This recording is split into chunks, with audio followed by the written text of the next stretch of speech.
Are you playing on your computer in your room again? You really have an easy life, my mother-in-law, Kathy, commented with a disapproving tone. No, that's not true. I'm working from home. I'm not just playing around, I responded, trying to keep my voice steady. Oh, but I've seen you playing games on your computer screen before. Don't lie to me, I won't be fooled.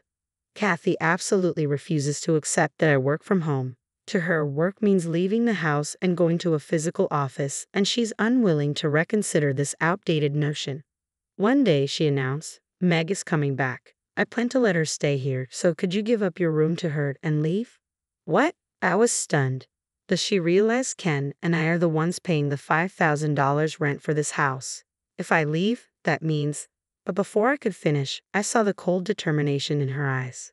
Despite the absurdity of it, Kathy's efforts to push me out continued relentlessly. I decided it was time to go, just as she wanted. The very next day, the moving company she had called arrived. Which belongings should I move? One of the workers asked. All of mine, I replied calmly, watching as Kathy's face paled with every box they carried out. What are you doing? She finally demanded, her voice tinged with panic. Just taking all my belongings, I said, my tone even. As my things were loaded into the truck one after another, Kathy's expression turned increasingly blue. My name is Jane, a 34-year-old remote worker. My husband Ken, and I got married 2 years ago. At the time, I was working in an office where Ken was also a colleague. The company was small but had a warm, welcoming atmosphere. We often went out for drinks with our coworkers, and through our shared love of reading, Ken and I grew closer. After 3 years of dating, we got married. It was a beautiful workplace romance that blossomed into a life together. Our colleagues celebrated our marriage with great joy. Shortly after our wedding, I decided to pursue my long-held dream of working from home and left my office job. My juniors were teary-eyed as they wished me well. We'll miss you, senior. Please come visit us, they said, sending me off with bouquets and warm hugs. It was a wonderful company, and I hoped Ken would continue to thrive there. Since childhood, I've loved reading, which naturally led to a passion for writing novels. In my spare time, I would write and enter contests. One day, one of my works caught the attention of a publishing house that had previously shown interest in me. That was the moment my dream became a reality. I became a professional novelist. I quit my job just as we got married and made my debut in the literary world. Initially, Ken and I lived in a small apartment, where our life together was simple but filled with happiness. He was incredibly supportive, giving me the time I needed to write and even helping with household chores, especially when deadlines loomed. We truly supported each other. However, our peaceful life took a sudden turn when we received news that my father-in-law, Ben, had fallen ill. We rushed to the hospital, but it was too late. Lying quietly in the hospital bed was Ben, who had already passed away. Dad, Dad, Ken cried, but there was no response. No matter how much we called, Dad wouldn't wake up. Kathy held his cold hand, weeping, Dad. His passing left a profound impact on all of us, especially Kathy, who clung tightly to him, her sobs echoing through the room. I hadn't known Ben well, but seeing their grief, I couldn't help but cry with them. Little did I know then just how much his death would change our lives moving forward. As a novelist, my career was thriving. I had a book published and a series was starting in a magazine. My work was progressing smoothly, and my income was steadily increasing. Ken was my biggest supporter. Jane, you're amazing, he would say, beaming with pride. Quitting your job to focus on your writing was the right decision. I'll support you all the way. Keep it up. His encouragement was my greatest strength. 2 years had passed since Ben's death. Kathy, who had been deeply depressed initially, was gradually regaining her spirits and managing to live on her own. Meg had gotten married and moved to a place a bit far from her childhood home, making it difficult for her to visit often. Since we lived close to Ken's family home, Kathy frequently contacted Ken, inviting us over. Are you well? I bought some delicious sashimi today. Let's eat together, she would say. Or, I accidentally bought 2 packs of eggs. Could you come over and take one? Ken believed she must be lonely living alone, so we tried to visit as often as possible. Remembering the grief-stricken look on Kathy's face when Ben passed away, I wanted to comfort her, so I would often interrupt my work to accompany Ken. Seeing her face light up when we arrived made us both feel relieved. However, the frequency of Kathy's calls began to increase, and it started to affect my work deadlines. Around this time, Ken suggested, Jane's work is being impacted, and I'm getting tired too. How about we move in with my mother? The idea took me by surprise. Living together, I remembered stories from friends who had lived with their mothers-in-law and felt a wave of anxiety. Can I manage it with your mother? Ken reassured me, it'll be fine, Jane. We'll set up a dedicated workroom for you so you can work without interruptions. We'll also ensure our bedroom and personal spaces are private. Plus, if something happens to Mom, we can respond quickly and we won't have to go out as much. Gradually, I warmed to the idea. I was concerned about Kathy, and the constant calls were disrupting my work schedule. Living together would be more convenient for us, and it would keep Kathy from feeling lonely. However, there was a practical concern. Our house was a bit small. Isn't it going to be difficult for 3 people to live in that house? I wondered aloud. I asked, is that true? Ken nodded. Yes, and I'd been thinking about finding a slightly larger place for us. He showed me pamphlets of different properties. You've already found one? I asked, surprised. Yeah, I've been considering it for a while. I think this apartment would be comfortable since it has many rooms, Ken replied. The apartment he had in mind was spacious, with plenty of layout options, but the rent was on the higher side. Still, given my current income, it wasn't unreasonable. I agreed with his proposal, saying, that sounds good. Ken smiled warmly and said, thank you. He immediately contacted his mother, Kathy, who readily agreed to the plan. Kathy sold her house, and we all moved into the new apartment together. Looking back, I wish I had taken more time to understand Kathy before deciding to live together. I never imagined that this casual agreement would lead to deep regret later. At first, Kathy loved the new apartment. It had enough rooms, a spacious kitchen, and even a sauna in the bathroom. The rent was high at $5,000, but the place was comfortable and met all our needs. The newly built apartment had that pleasant new house smell, and both the interior and exterior were spotless. Seeing Kathy so delighted, almost childlike in her happiness, made me think that maybe living together was the right choice. Initially, everything went smoothly, and we lived together harmoniously. I had explained my work-from-home situation properly, and Kathy even helped with the household chores. Ken found it more convenient to commute since our new apartment was closer to the station, and he spent the extra time he gained with us. However, after a while, I noticed a change in Kathy's attitude. Jane, what are you doing in your room all day? If you're just playing, can't you do something more productive? She asked one day. No, Kathy, as I mentioned before, I'm working, I replied. I know you say it's work, but you're always engrossed in games, right? She insisted. No, that's not it. I tried to explain, but it seemed Kathy had misunderstood. She had once seen a game screen on my computer during a visit to my room and assumed I was pretending to work while playing. In reality, I was writing novels and also doing video editing work. The editing involved streams of a specific game, and Kathy had walked in while I was working on that. Actually, in addition to writing novels, I also do video editing as a side job, I explained. Video editing? What's that? I don't quite understand, but it's still a game, right? Kathy responded, her tone skeptical. No, it's not, I tried to clarify. But Kathy shook her head, refusing to listen. I won't be fooled anymore. I was helping with household chores because you said it was work, but I'm not doing it anymore. You should handle all the housework. Working from home sounds suspicious. Work should be done outside. Kathy, it's possible to work without leaving the house nowadays. I tried to reason with her. Don't try to deceive me, she snapped. I was surprised and confused by Kathy's sudden change in attitude. After that, her harsh treatment toward me intensified day by day. Don't you notice there's trash on the hallway floor? Can you clean it? She demanded. You hadn't started preparing dinner yet? I'm hungry. I want sweet and sour pork tonight, Jane. Please make it. Kathy stopped helping with household chores altogether, leaving everything to me. I had to interrupt my work daily to take care of the household tasks. When it was just the two of us, I could manage cooking in between work, but after Kathy moved in, it became increasingly difficult. As a result, I had to do video editing late into the night. As Kathy's harsh behavior escalated, I brought it up with Ken. However, he didn't take me seriously. Mom bullying you? Impossible. She would never do that. Ken dismissed my concerns. It's true, I insisted. Recently, she's left all the household chores to me, so I can't focus on my work. You're overthinking it, Jane. Mom is getting older and tires easily. Maybe that's why it feels like she's bullying you. Aren't you tired from your computer work? Ken replied, completely siding with Kathy. Don't you believe me? I asked, disappointed. Ken's lack of understanding left me feeling isolated. After that, Kathy's treatment only got worse.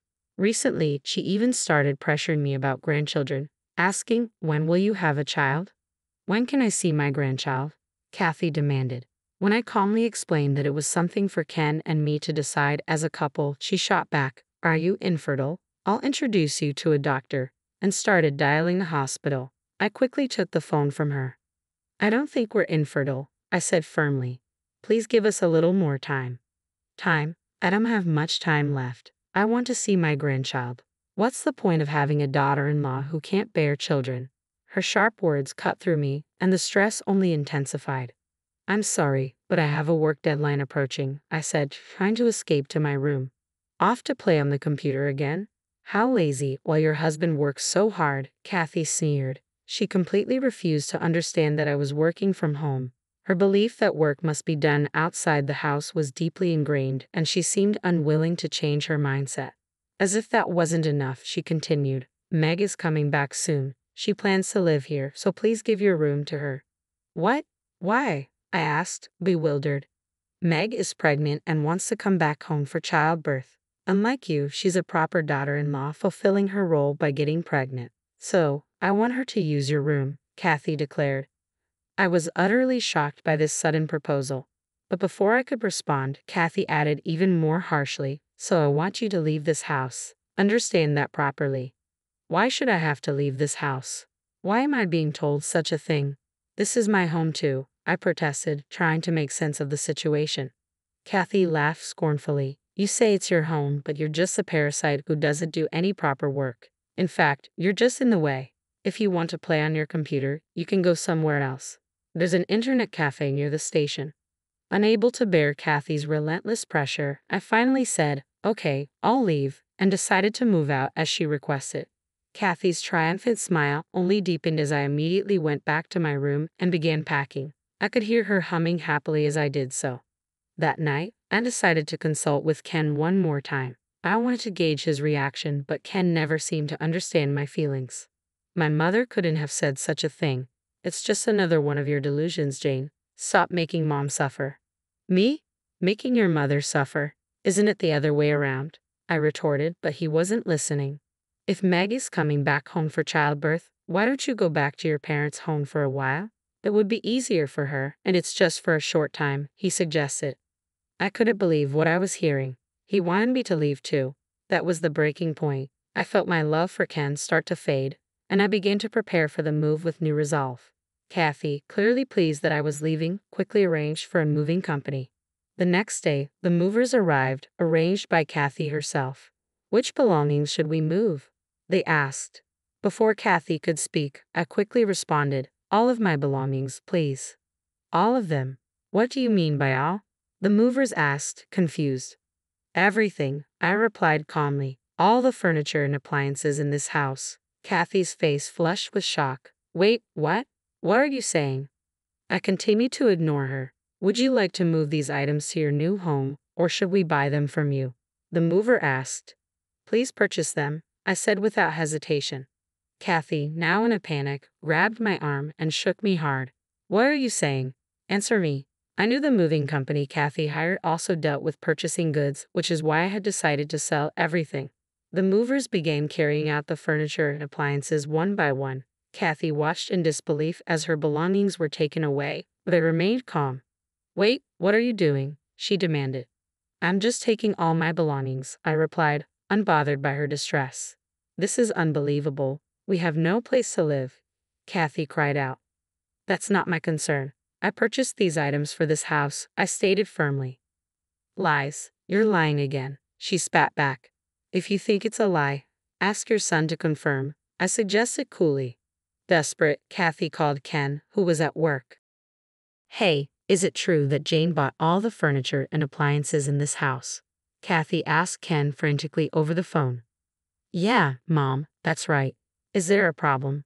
I'm in a meeting right now, Ken replied, sounding impatient before hanging up. I handed Kathy a piece of paper. I'll leave this for you, I said. She looked down at it and saw that it was a divorce petition already signed by me. What is this? I've decided to get a divorce, I stated calmly. I'm leaving this house. Divorce? Why? I never said you had to leave. Kathy exclaimed, clearly taken aback. After being bullied by you and told to leave for your daughter's childbirth, do you think I have any reason to stay? Your son is a mama's boy who only listens to you and never tries to understand me. You said a daughter-in-law without grandchildren is useless. My role as your daughter-in-law ends here. Please give this divorce petition to your son. Kathy was initially stunned but quickly retorted, maybe that's for the best. Now my daughter can stay here comfortably and I won't have to deal with your seclusion anymore. I can use this big kitchen all by myself. How thankful I am. I responded coolly, well, whether your son can afford the rent for this house is another matter. She looked confused. What do you mean? The rent for this house is $5,000 a month, I informed her. Her complexion changed. $5,000? Yes, I confirmed. I have been paying it with the earnings from my novels. Novels? Kathy was clearly shaken. Here's the translation of your text, I continued, handing her a paper. Of course, Ken's salary alone could never cover a $5,000 monthly rent. You've always criticized me for just playing on the computer, but in reality, I've been working hard. I write novels, have published books, and even made it onto the bestseller list in newspapers. But I guess you wouldn't understand, since you think of me as a recluse. Kathy was at a loss for words. And about those games you mentioned, I have a talent in that field too. My editing work has increased, and so has my income. I've been paying for all the living expenses and miscellaneous costs of this house. The arrogant attitude Kathy had just moments ago completely vanished. Jane, wait a minute. I was wrong. I had no idea about any of this. Please don't leave. Without you, we can't live, she said, clinging to my feet. What is this all about? I muttered. It seems to me that you only need me to pay the rent. Kathy's eyes widened in surprise. No, it's not like that, she frantically denied. I said it wrong. You are needed by our family, by my son, so please don't think about divorce. Stay here, I'm begging you. But I calmly replied, it's too late, Kathy. I've already found a new place to live. I plan to spend my time there freely, writing my novels, I quietly told Kathy. She was trembling as she dialed her son. He's in a meeting, she shouted in frustration, but she persisted. Jane says she's leaving the house. She wants a divorce. What should we do? What about the rent? Once again, her only concern was the rent.